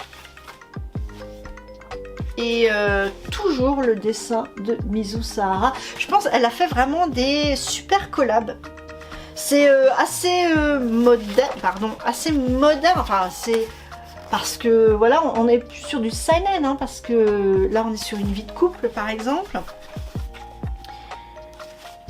Elle a fait des super collabs, elle a fait principalement des collabs, moi je pense à Elle et son chat et Voices of a Distant Star, dont j'ai parlé dans la dernière vidéo sur l'espace. Collab avec le non moins célèbre Makoto Shinkai, hein, un parfait inconnu. Donc, une petite trilogie qu'il me plaît d'avoir dans ma mangathèque. Ensuite, rien à voir, nous avons comic strip. Des comic strips d'une autrice thaïlandaise publiée chez Vega Dupuis, Creepy Cat. Pourquoi le C n'est pas à sa place, hein? Et vous savez, il était coupé, c'est un peu dommage. Bref, de Cotton Valent, elle est donc thaïlandaise. Qu'est-ce qui me fait rire ce chat? Donc c'est un petit peu, c'est Gothic Lolita, hein, c'est tout à fait ça. En comic strip, tout en couleur, c'est très très drôle. Avec ce chat un peu bizarre, un peu fantastique, qui s'est attaché à cette jeune fille Flora qui est peintre. Et il y a tout un panel de personnages loufoques, un amoureux transi, des gens peu recommandables. J'aime beaucoup le trait très mignon, très rigolo. Donc tout ça c'est en 4 tomes. 4 tomes de comic strip, ça me plaît beaucoup. Ensuite, nous poursuivons avec Arte, que je venais de découvrir enfin. Voilà, Arte, donc à la Renaissance en Italie, une jeune fille qui veut tout faire pour dessiner, trouver un maître, et finalement elle le trouve en la personne de maître Léo. Elle fait des rencontres extraordinaires. Là aussi, il y a beaucoup de travail sur la psychologie des personnages, sur le social, sur l'historique. Franchement, elle me fait penser à Artemisia, l'autre, la vraie peintre très connue qui, à mon avis, a inspiré l'histoire. Donc elle se donne les moyens Léo ne la chouchoute pas, mais il est juste avec elle. Et c'est comme ça qu'elle trouve l'émancipation. C'est une longue série. Je ne sais pas si j'aurai la place, mais c'est une belle série. Donc, n'hésitez pas aussi à vous la procurer. Ah! Alors ça, je pense que je vous ferai une vidéo sur le thème Perdu des radars. Perdu des radars, une série qui a été quand même adaptée en animé. The Earl and the Fairy. Voilà, qui n'existe plus. Youpi, c'était chez Glénat de Ayuko, d'après une œuvre de Mizue Tani. Donc on est sur une jeune fille, donc c'est 19e siècle, fin 19e, voilà, en Angleterre, Lydia, qui est une jeune fille capable de voir les fées. Tout ce qui est petit peuple, le petit peuple, vous savez, les fées, les gnomes, les lutins, etc. Les kelpies aussi, éventuellement. Bref, elle va, sur l'invitation de son père, qui est professeur universitaire, se rendre à Londres, mais en chemin, elle se trouve entraînée par un étrange conflit avec une épée mystérieuse, et surtout, elle fait la connaissance d'Edgar, qui se prétend descendant du chevalier bleu, et donc seigneur du pays des fées. Donc elle va tirer cette histoire au clair et savoir s'il est vraiment sincère, puisque elle-même, elle peut avoir des réponses par les fées. Et donc c'est très sympa, c'est très intéressant. Évidemment, le protagoniste est tout à fait charmant, bien que très mystérieux. Elle a un chat, je crois, qui parle, ouais, le chat. Qui lui est aussi une fée puisqu'il lui parle, etc. C'est très intéressant. Moi j'ai bien aimé, j'avais bien aimé l'animé aussi. C'est tout à fait l'univers qui me plaît, que j'aime. C'est dommage qu'ils aient arrêté de l'éditer en France. C'est donc une quadrilogie. C'est une de mes séries préférées quand même, hein. J'aime beaucoup. Elle est petite mais j'aime beaucoup. Ensuite, on a Beyond the Clouds. Beyond the Clouds, édition, enfin, œuvre originale de chez Kiyun, de Nikkei. Adorable, hein, c'est magnifique. Là aussi, il y a un travail extraordinaire. Moi, j'ai toujours dit que ça ressemblait à de la... Bah, d'ailleurs, sur les couvertures, hein, de l'aquarelle, mais même en noir et blanc. On est sur un petit garçon qui est... il s'appelle Théo. Bien sûr orphelin, alors c'est un monde fantastique, il y a des anthropomorphes, hein, des hommes animaux, des animaux qui sont comme des hommes. Et il récupère une petite humaine, enfin une petite fille qui a plus qu'une aile, et il veut l'aider. Et en fait il s'agirait probablement d'une enfant qui vient d'un peuple mystérieux, presque imaginaire. Et il veut l'aider, et ça c'est une super aventure épique. Ils vont aller trouver un grand sage pour trouver leurs questions. Ils vont donner de leur personne et vont rencontrer bien sûr plein de choses sur leur chemin, dont des ennuis. On tombe toujours dans les ennuis, mais ils vont se faire aussi des amis. Donc une jolie petite série. Là j'ai 5 tomes, je sais plus si c'est bien 5 tomes ou 6 tomes, mais je pense que c'est 5 tomes. Voilà. Le grand écart avec Pika édition, c'est un seinen thriller, ça s'appelle Meurtre dans le Décagone, ça m'a scotché. C'est sur une œuvre de Yukito Ayatsuji, au dessin Hiro Kiyohara. J'ai trouvé que les dessins étaient d'une splendeur, d'une finesse. Ils sont tellement délicats, tellement glamour en fait. Je trouve qu'ils sont hyper glamour. Et pourtant on parle de meurtre, hein. C'est magnifique. Donc c'est 2 histoires en parallèle. C'est un club de détectives en herbe, on va dire, mais ce sont des étudiants. En fait, ils aiment bien tout ce qui est polar. C'est un club de polar, en fait. Et ils vont essayer de tirer au clair des meurtres qui ont eu lieu sur une île, dans un décagone, donc une maison à 8 pans. Et il y a une partie du club qui reste sur l'île, enfin au moins une d'entre eux qui reste sur la terre ferme au Japon, et la majorité du club qui part sur cette île, et il va leur arriver quelques bricoles. Voilà, quelques bricoles. Donc c'est un... Voilà, on voit ce fameux décagone. C'est un Cluedo comme je les aime, j'ai adoré. Je m'attendais pas vraiment à la fin, j'ai pas été déçue. Vraiment, j'ai apprécié cette série. Donc si vous aimez voilà, des thrillers comme ça, c'est tout à fait ce qu'il vous faut. Tout à fait ce qu'il vous faut. C'est donc en 5 tomes. Voilà. J'avais commencé chez Chatou Chatou Country Girl. C'est pareil, c'est une série que j'ai mis en suspens. 3 amies d'enfance, collégiennes. Elles étaient avec un copain qui s'appelle Mikiko, qui vit reclus chez lui. Et ils prennent des chemins différents. Ils se perdent de vue. Il y en a une qui veut l'aider à se relever, à se reconstruire. Et donc on travaille sur l'histoire d'amitié, d'amour, de déception. Enfin, tout ça, c'est des sentiments qui sont bien dépeints. Donc, sur un scénario de Ryukushi07 et Tanaka Romeo au dessin, Tatsuhiko, bon... C'est pas dégueu. C'est certes...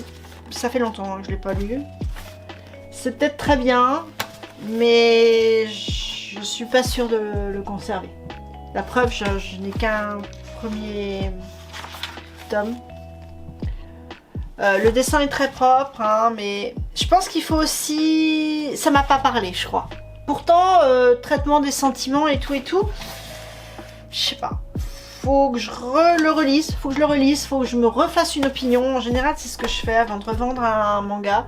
Je le relis, je me pèse en mon âme et conscience, et puis je m'en sépare ou pas.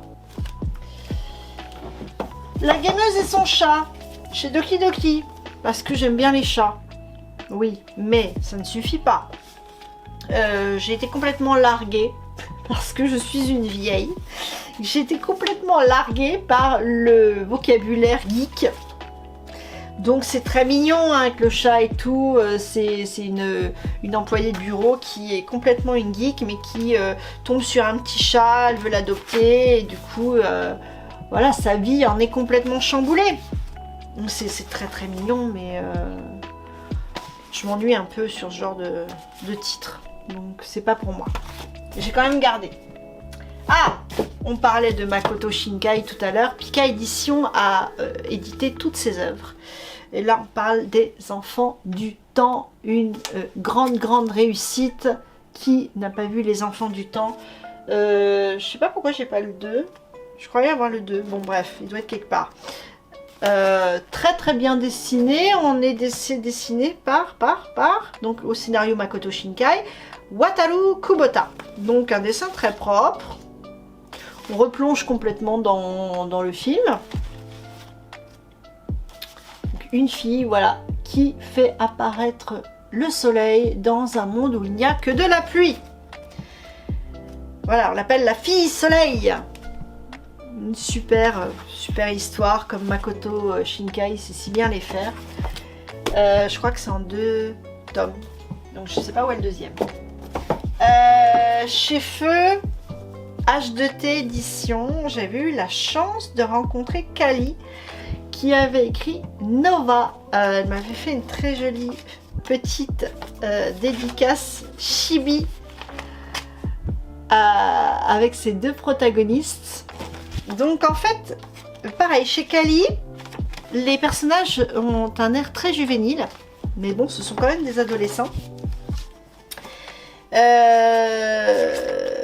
Alors qu'est-ce qui se passe là-dedans? Une chute de météorites, des parasites extraterrestres qui tombent sur Terre, qui prennent les humains comme hôtes, les rendant agressifs, et Reese qui mène une vie ordinaire, tombe sur Nova, une jeune femme envoyée par une mystérieuse organisation qui débarque dans sa chambre pour savoir si c'est un hôte et sinon qui va le squeezer. Donc voilà, un trait très juvénile, c'est quand même un lycéen à la base. Voilà, mais très sympa et un pitch original. Alors comme H2T a eu quelques soucis, je sais pas trop ce qu'il en est sur ce titre. Si Pika a repris le titre, il faudrait que je me penche sur la question. Ensuite, toujours chez Pika, voilà, Evans Design Team, c'est original, c'est pour moi un peu redondant. C'est rigolo, mais peut-être pas au point de faire une série complète, enfin voilà, tenir la série. C'est en fait des anges qui sont comme en entreprise, ils font du brainstorming et ils font des créations pour savoir parce que Dieu est un gros flemmard, sachez-le, et il ne donne que sa validation sur le produit final, hein, il fait travailler les autres, donc ces anges, et c'est très très rigolo pour savoir quelle créature vaut le coup, est validée, et en fait finalement on a des petits, c'est pédagogique, on a des petites fiches sur les vraies créatures qui existent. Bon, c'est marrant, mais un tome ça m'a suffi. Pour moi, si toute la série est comme ça sera un peu redondant. Ah! Me tapez pas ceux qui aiment ce titre, moi aussi je l'aime et il faut que je me fasse l'animé. Mais par contre en fait j'ai pas, alors j'ai le collector à Paris qui est sorti il y a 2 ans, mais il faut que je me complète cette série, ça fait partie aussi de mes obligations que je me suis donné. A Sign of Affection de Sue Morishita chez Akata. Donc on est sur une jeune femme sourde qui va rencontrer, elle s'appelle Yuki, elle est étudiante et elle va rencontrer un garçon qui aime toutes les langues et qui va apprendre la langue des signes et pour qui elle va tomber amoureuse de ce garçon, mais il est un petit peu insaisissable et c'est une très belle ode à la différence, à l'amour, à plein de choses. Vraiment j'aime beaucoup ce titre, il faut juste que je prenne le temps de me le compléter. Voilà, mais une valeur sûre, je confirme. Un shoujo que j'avais découvert, Scar and Romance chez Pika Édition. C'est pas mal, mais moi j'en suis plus trop à, comment dire, aux lectures premier amour, hein. Ce qui avait fait la différence, c'est que le protagoniste masculin, il avait une cicatrice et je trouvais que voilà, il était plus mature et il avait pris 1 an ou 2, puis il est revenu au lycée. Il passe un peu pour un voyou, mais en fait il n'est pas ce qu'il paraît être. Et donc cette jeune fille, Sumire, voilà, tombe amoureuse et voilà, il va y avoir des interactions avec lui. Bon, j'ai acheté le premier tome, je sais pas trop quoi en faire.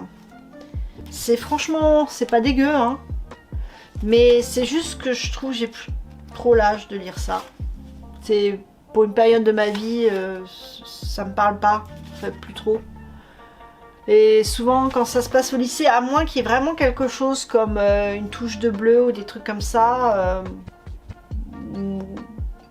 bah, le jeu de la mort, bon peut-être, mais les amours lycéennes c'est plus trop mon truc, hein. J'ai un peu dépassé l'âge, mais c'est pas mal. Je me suis pas ennuyée à la lecture en tout cas. Ah, par contre, un excellent titre chez Kurokawa. Je suis sortie un peu de ma zone de confort parce que j'aime pas tellement le dessin. C'est de Wei Aoki, mais c'est le thème du cinéma et on suit cette fille qui s'appelle Miwa qui est complètement folle. C'est une cinéphile mais pur jus, presque une geek, et elle va par un concours de circonstances complètement fou travailler pour l'acteur qui est son idole, qui s'appelle Takahashi Yatsumi, et elle va être sa femme de ménage. Et en fait, ils vont trouver des points de connexion parce que en fait, elle a une culture cinématographique absolument hallucinante. Et je pense que lui, il va voir le potentiel derrière. Ça commence à s'esquisser dans le premier tome. Mais le problème de Miwa, c'est qu'il ne faut pas qu'elle soit découverte, que la supercherie ne soit pas découverte. Et comme elle a beaucoup de mal voilà, au niveau social, mais ça peut être très très drôle aussi. Ça peut être intéressant à travailler. Donc franchement, une belle découverte. Je vais voir si je poursuis. Mais intéressant, original en tout cas. Une autre chose originale dans la collection Moonlight chez Tonkam, Alice in Kyoto Forest. J'avais bien aimé déjà la couverture. Hein. Moi j'aime bien les couvertures. Bon, voilà, parfois j'achète à la couverture. Ça m'arrive encore. Cette jeune fille, elle veut déménager, elle veut avancer un peu dans la vie. Et puis finalement, attendez, je vous fais le 1. Elle s'appelle Alice, bien sûr. Elle saisit sa chance pour aller à Kyoto dans l'espoir de devenir Maiko, donc apprentie geisha. Et en fait, c'est pas du tout la Kyoto qu'elle connaît. Et elle se trouve dans un monde parallèle. Donc, je vais pas vous en dire plus. Mais j'ai trouvé l'approche originale, j'ai trouvé que cette réécriture d'Alice au pays des merveilles pouvait être intéressante. Donc à la sauce un petit peu yokai japonaise. Donc je pense que je vais continuer. Je sais pas où trop ça va m'emmener. Mais celui-là par contre me faisait envie. Donc je vais continuer. Un peu en retard mais c'est pas grave. Ça c'est une duologie chez Akata que j'ai prise, qui était tout à fait convenable, la concubine rebelle. Hop, ça c'est combien? C'est le 2. Donc ça c'est comme j'aime bien, on en parlera de Call Game à Paris, mais j'aime bien tout ce qui est fantasy, complot de cour. On a Nina du Royaume aux Étoiles aussi dans l'esprit, j'adore. Très beau dessin quand même. C'est toujours une histoire de tolérance finalement. Un panier de crabes où une jeune femme vient pour représenter sa tribu.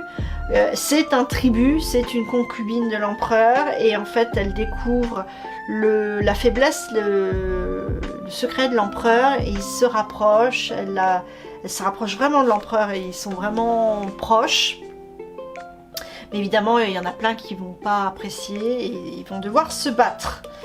Donc, j'ai bien aimé. C'est une duologie.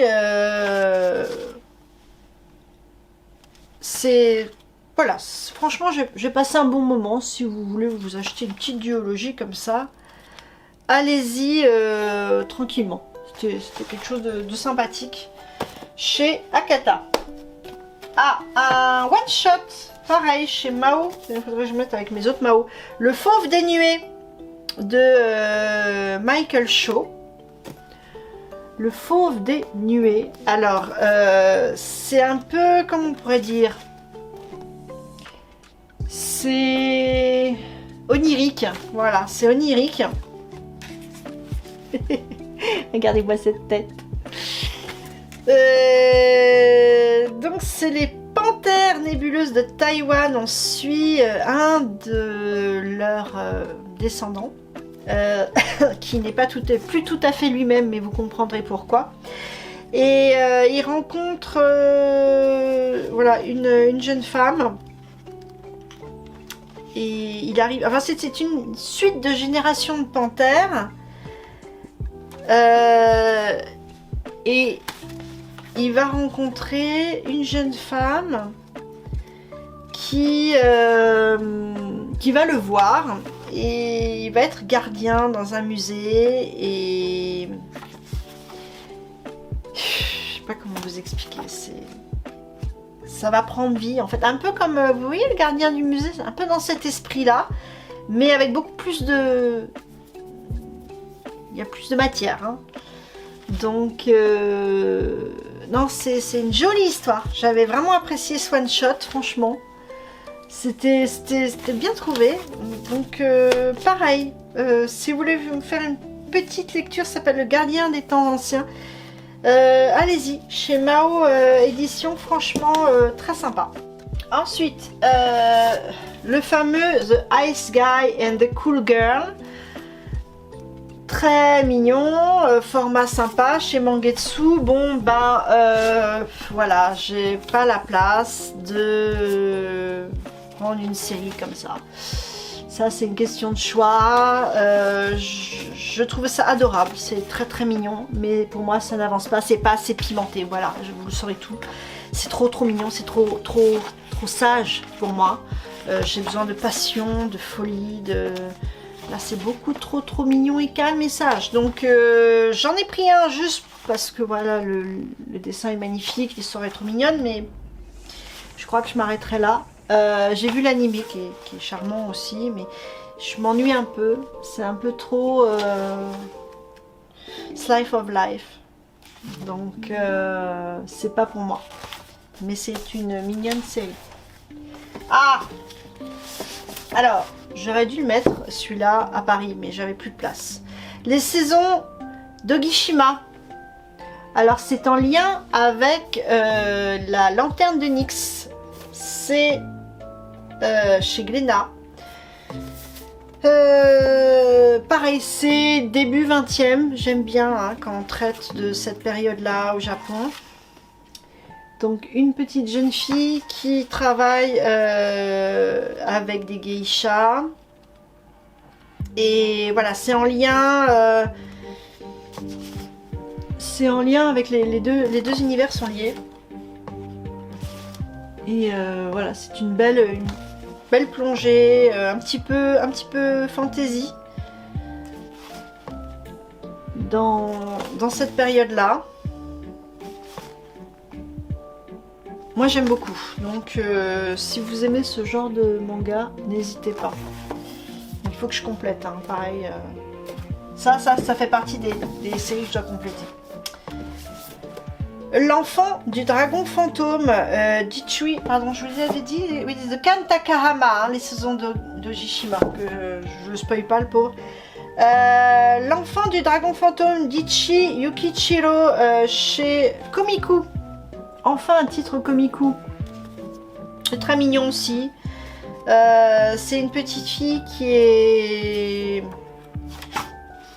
tombe par le plus pur des hasards entre les pattes d'un dragon, un vieux dragon, qui décide de l'élever et de s'en occuper. Malheureusement il vieillit et il meurt. Fin de l'histoire. Non, pas fin de l'histoire, au contraire, c'est le début de l'histoire. Et il décide de se réincarner en esprit et de veiller sur elle. Et elle, c'est une petite fille pleine de magie. Et elle va devoir travailler sa magie. Donc il rencontre un garçon qui est un peu un dealer, un petit peu un voyou. Et il va leur arriver plein d'aventures. Donc c'est tout à fait sympathique comme histoire, c'est juste que je n'ai pas... Vraiment, il y a du potentiel, hein, il y a du niveau. C'est juste que... faut que je me prenne par la main pour compléter. En fait, j'attends souvent de savoir, à part les séries sur lesquelles je suis vraiment accro, j'attends de savoir en combien de tomes ça se finit pour savoir si ça vaut le coup d'acheter la série. Je sais pas si vous êtes comme moi. Mais c'est très sympa. Donc au cas où je garde un tome. Je vois si je complète ou si je reprends. Chez Pika, You're My Soulmate. Voilà, un essai. Un shoujo. C'était joli. Il y avait de beaux dessins. Mais je suis pas tout à fait sûre d'être convaincue. Je sais pas trop ce que je vais en faire non plus. Donc je me tâte. Parce que ça parle de jeunes adultes, de vie étudiante. Ouais, voilà, vous voyez, je suis super motivée. Ensuite, chez Kazé, pareil, perdu des radars, Summer Wars, avec une super jaquette, vous voyez, je sais pas si vous voyez, elle est opaque. Et derrière, il y a ça. C'est génial, j'adore. Mais qu'est-ce que j'ai adoré cet animé. Alors, il y a Makoto Shinkai, mais Mamoru Hosoda, j'en suis complètement red dingue non plus. Hein. Pareil, hein. C'est un dieu pour moi aussi. Donc, Summer Wars, l'adaptation de l'animé, excellent. C'est dessiné par, attendez mes yeux,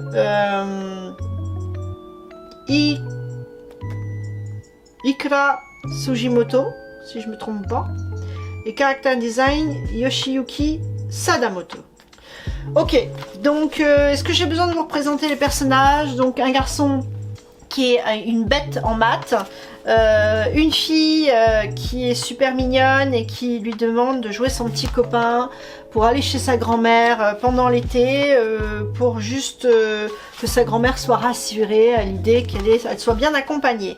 Et en fait, bien évidemment, il y aura tout le clan qui va se rassembler. Je peux vous dire qu'ils sont hauts en couleur. Il va y avoir le traître et il va leur arriver plein d'histoires parce que cette histoire-là, elle est peut-être, comment dire, prémonitoire concernant l'intelligence artificielle.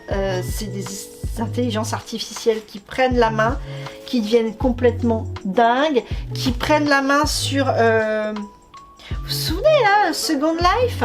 C'est ça, hein, il y a quelques années, tout le monde voulait y aller, même les banques, même les grandes marques et tout. Bah, c'est un peu Second Life. Ça s'appelle comment? Ça s'appelle Oz, voilà, le monde d'Oz. Comme dans, exactement, même auteur, hein,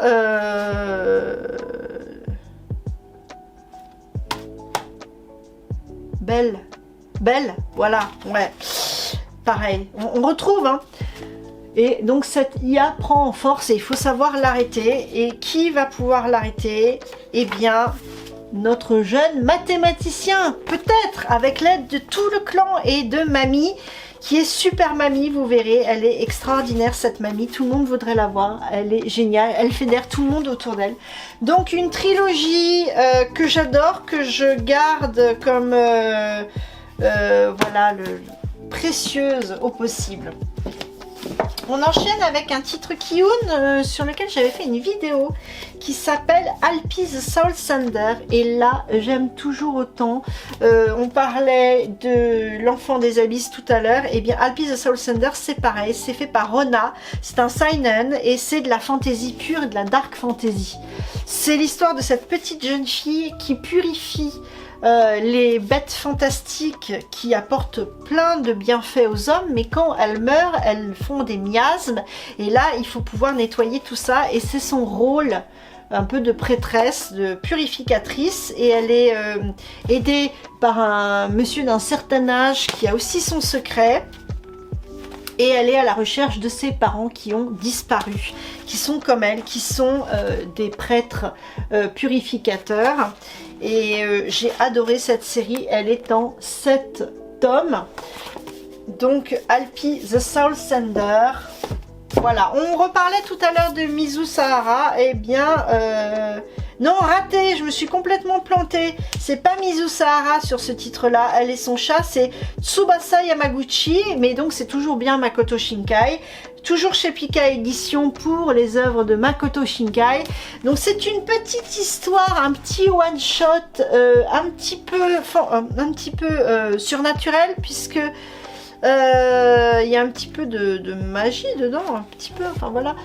C'est une fille, une jeune active qui est célibataire et qui se tue au travail, qui n'a pas de vie sociale, et elle a un chat qui l'observe comme ça et qui fait son jugement, et c'est super intéressant. Comme d'habitude, Makoto Shinkai a une approche de l'humain qui est extraordinaire, et c'est vraiment un one shot à lire. Je le trouve hyper intéressant, hyper abouti, il est poignant, donc voilà, voilà, quand la solitude au Japon, on en parle, elle est vraie, elle est véritable, et la pression, pression sociale aussi.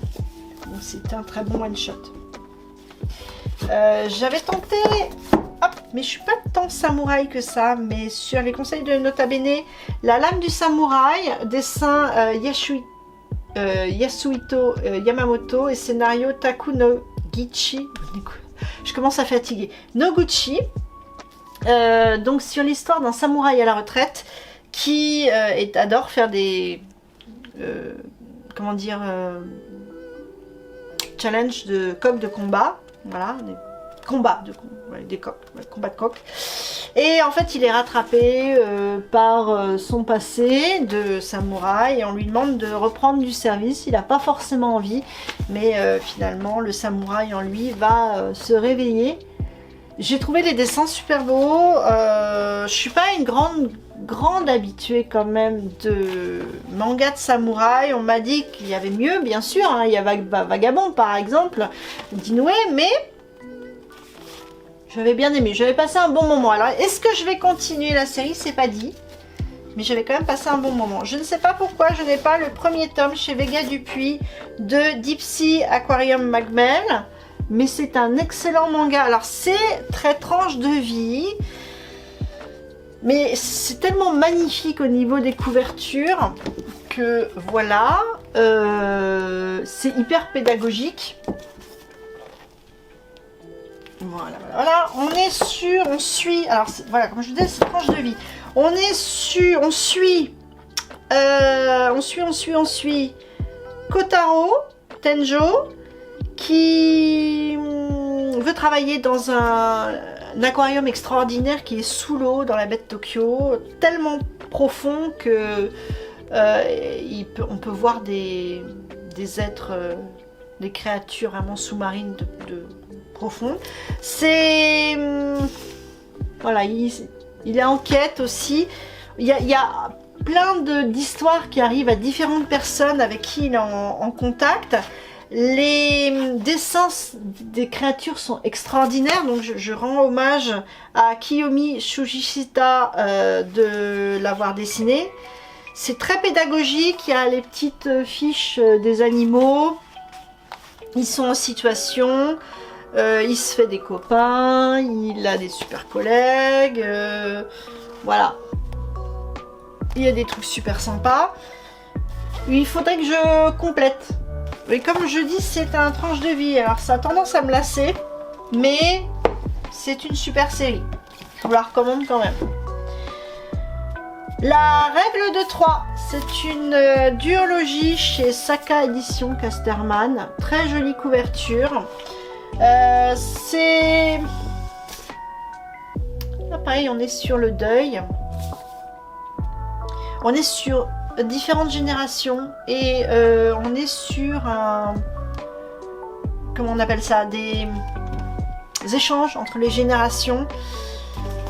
Voilà, l'homme là, il prend ce garçon là pour son ami et en fait c'est pas le cas et c'est intéressant. Ils ont été amoureux de la même femme. Et voilà, c'est pas le manga du siècle, mais j'ai trouvé l'approche intéressante. Donc, je me le suis prise. C'est une duologie, franchement, ça tue pas trois pattes à un canard. Hein, ça va, on peut y aller.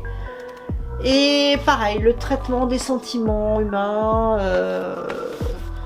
J'ai bien aimé la façon dont l'auteur abordait. C'est Fumiya Hayashi. Et puis les deux couvertures sont très belles, donc je me suis prise. Une autre duologie que j'adore, vraiment. On voyage dans le temps et surtout on voyage dans les années 80. Qu'est-ce que j'adore. Celle-là, si vous la voulez pas, mais il faut la voir celle-là. Génial. De la mythique Natsumi Aida, qu'on verra là-haut son autre œuvre que vous ne pouvez pas ne pas connaître, puisque c'est on-off, hein, on-off Switch Girl, voilà, en mode on-off, des éditions Akata ici, Analog Drop. Cette chippie là que vous voyez là, eh bien, Elle s'appelle Aku, elle ne pense qu'à sa popularité sur Instagram, donc c'est très intéressant l'approche des réseaux sociaux, de la fausse célébrité. Elle fait vraiment des enchères avec différents gars pour obtenir ce qu'elle veut, elle revend sur internet, elle a vraiment mais aucun principe moraux cette gamine, et elle est projetée, elle est assassinée dans une rue, je vous apprends. Je vous spoil pas, c'est vraiment ce qui se passe, on le sait dans le... Voilà, elle est assassinée dans une rue et elle renaît en 1980. Elle a un timing sur la batterie de son téléphone en disant « Tu dois aider ce garçon qui s'appelle... je sais plus. À tomber amoureux et le temps que ta batterie tienne. Sinon après, c'est capoute. » Et voilà, c'est ce garçon-là. Et c'est hyper drôle, j'adore. C'est comme Aida, Natsumi Aida le fait à son habitude, avec des héroïnes déjantées et absolument irrévérencieuses. Donc une super série qui vous plonge avec des super références des années 80. Moi forcément ça me parle. On revient toujours avec le voyage dans le temps. J'avais fait une vidéo, ces deux titres sont dans cette vidéo de voyage dans le temps. Les boucles temporelles. Stay Away, une autre duologie. J'avais beaucoup aimé les couvertures et beaucoup aimé le dessin. Voilà, on est sur une histoire d'amour impossible quasiment, puisque Ritsu perd son petit ami dans un accident de voiture et elle rencontre un soi-disant dieu du temps qui s'appelle Auguste, qui à mon avis n'est pas clean dans ses bottes, clairement, et qui l'empêche, qui lui interdit d'avoir des contacts avec son petit ami, je crois qu'il s'appelle Kaname. Oui, c'est ça, Kaname. Sauf que Kaname, il est attiré irrémédiablement par Ritsu, et c'est compliqué pour la jeune fille parce que elle a des ascenseurs émotionnels. Et donc voilà, j'aime beaucoup ce titre. Franchement, alors peut-être pas totalement abouti, mais j'aime beaucoup, je me suis laissée totalement faire. Donc c'est chez Delcourt Tonkam, Stay Away. Voilà, si vous aimez les histoires de voyage dans le temps, amour impossible, c'est parfait pour vous. Toujours Makoto Shinkai, adaptation de Your Name. Voilà, valeur sûre. On a Your Name et puis il y a Your Name Another Side Earthbound. Donc c'est un prisme vu par des personnages secondaires de Your Name. On est hop, je vais essayer de vous trouver. Voilà. Très jolie couverture. Vous savez, hein, cet échange de corps entre le garçon et la fille. Est-ce que je suis vraiment obligée de vous raconter l'histoire? Vous la connaissez, non? Sinon, je vous invite à aller chercher sur Google et votre ami. Voilà, c'est tout à fait fidèle au long métrage. On est sur un dessin de Ranmaru Kotone. C'est pas la même chose sur le Another Side Earthbound. C'est Junya Nakamura sur un scénario adapté de l'œuvre d'Arata Kano. Arata Kano, voilà. Bien.